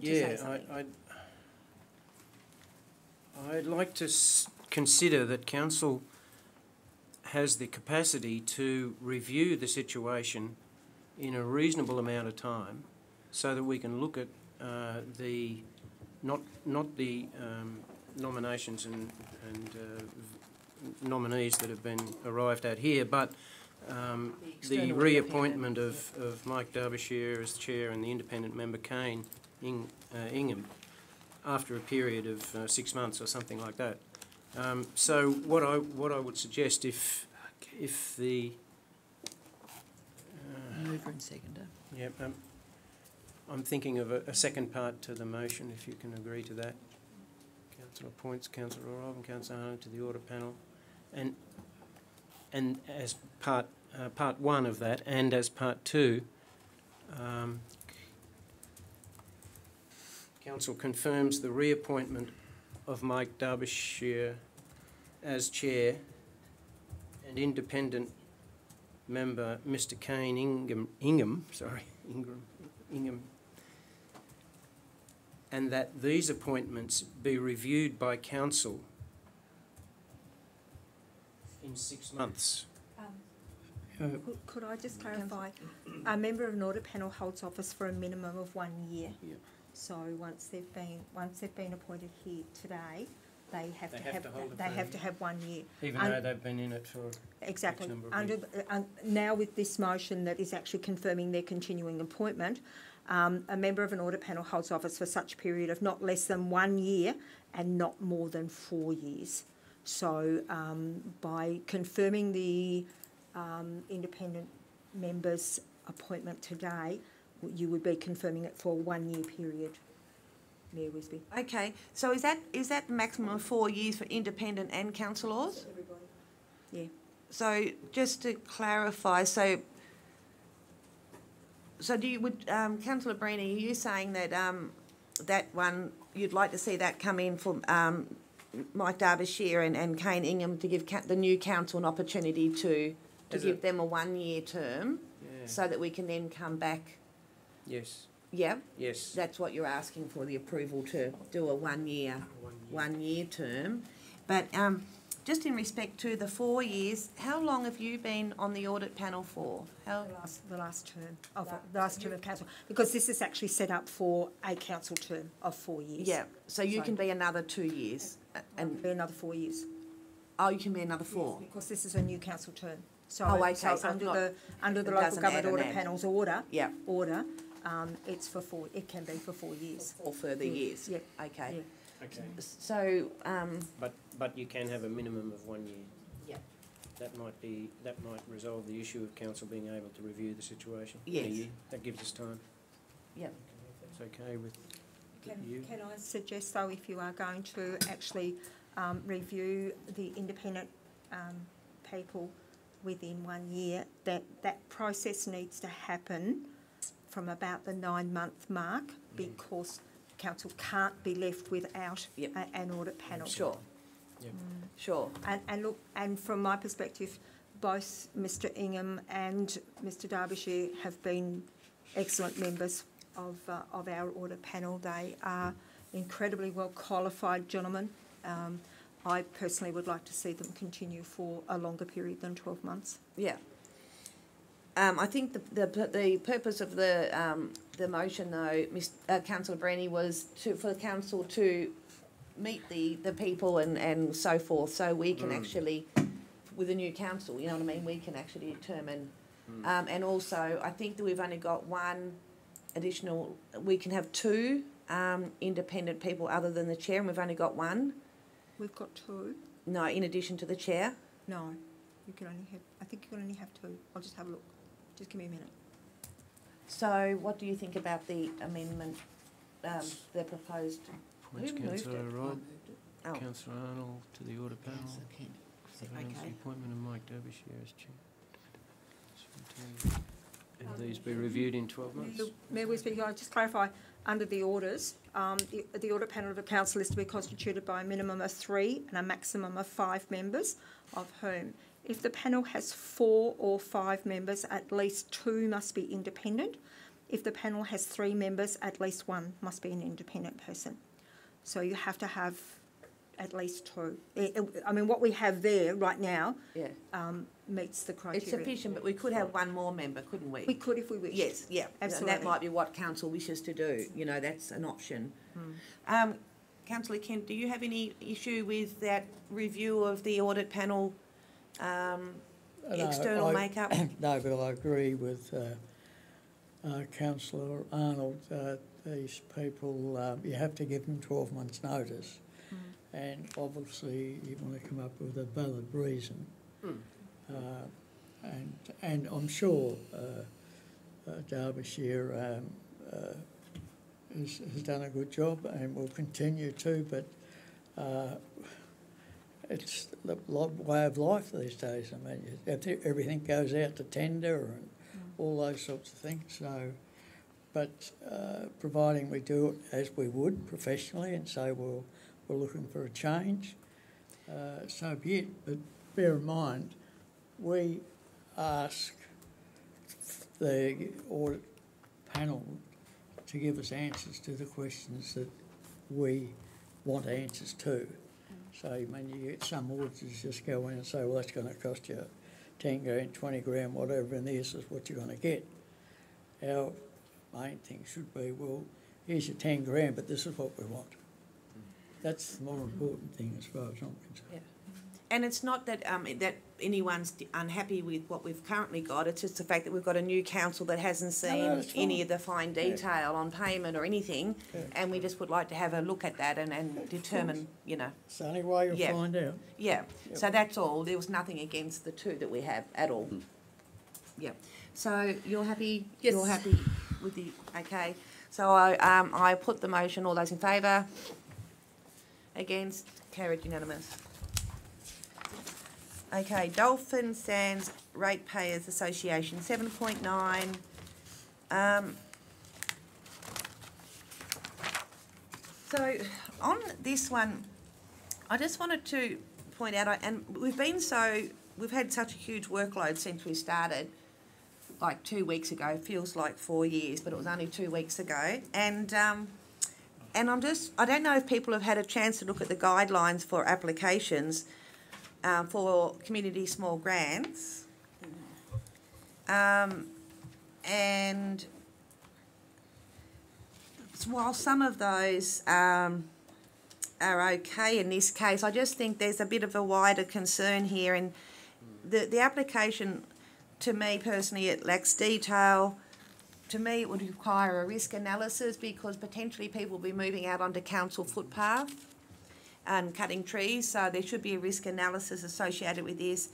And in addition to that, it could have municipal-wide cost ramifications. So if we're going to go and do fire reduction in one area, potentially we need to move that throughout the whole municipality. So personally, I would like to see this matter deferred to a workshop to actually better understand the ramifications of this and possibly get some more information. That's my personal view, but it's over to you. Can I have a motion, please? I just want, is it all right if I... No, you just need to move a motion now that I've moved, sorry, I'll put it there. I'll move a motion that this request be put over to a workshop for discussion.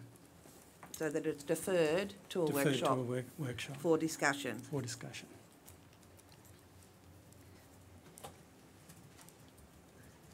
So just on that motion, so your motion would be very similar to what's that council defer a grant of $1,000 to the Dolphin Sands Ratepayer Association towards the cost of fuel reduction, mulching and Dolphin Sands. Correct.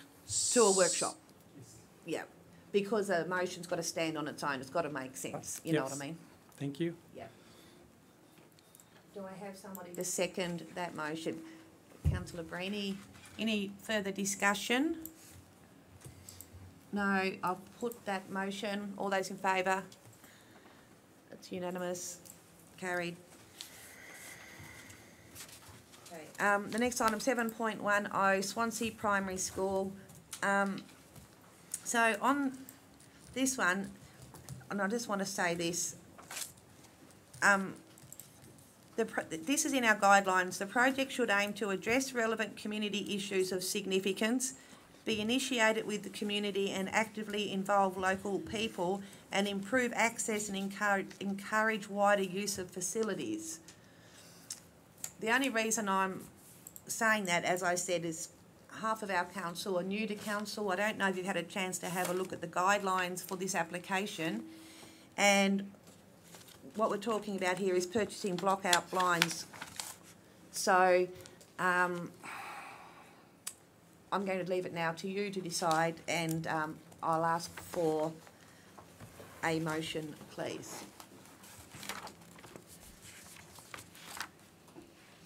The Deputy Mayor Woods. Thank you. I'll move that council approves a grant of $1,000 to the Orford Primary School. Why is it No, Orford Swansea. Primary? It says, yeah, I know.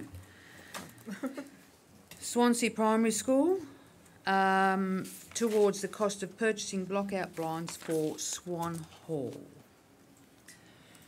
Do I have anyone to second that?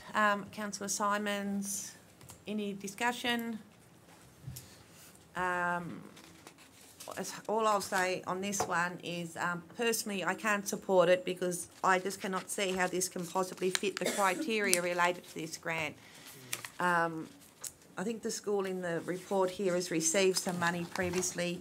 You know, we can help the school in other ways, but we've got guidelines for this type of thing, and we need to be mindful that if we're going to be giving out public money, which is ratepayer money, it actually needs to meet the, you know, somewhere close to the guidelines, and block out blinds doesn't fit any of the three things in my opinion. So, yeah, for this particular one, I can't support it.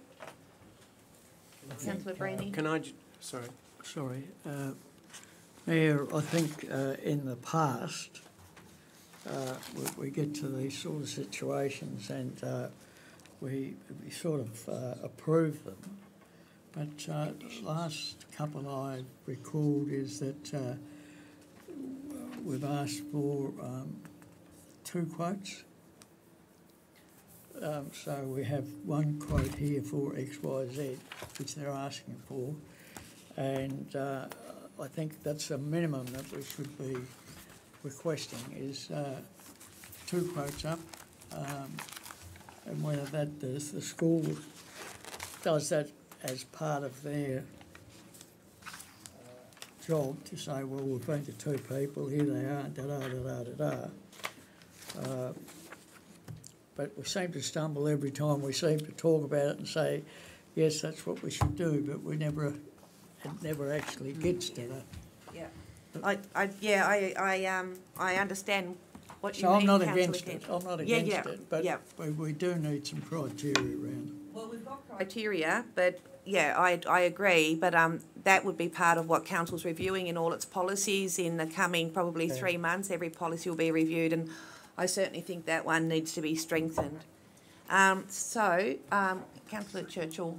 I just wanted to make a comment. Really, instinctively, I feel that I would really like to help in this situation. That's my instinct. Yes. But if the guidelines are such that we are acting outside of guidelines that we have, then it would seem to me, like many other guidelines that we're dealing with here, we can't step outside of that too often. So I'd like this to, my view of this at the moment was that it not be approved. Yeah, Councillor Brenny?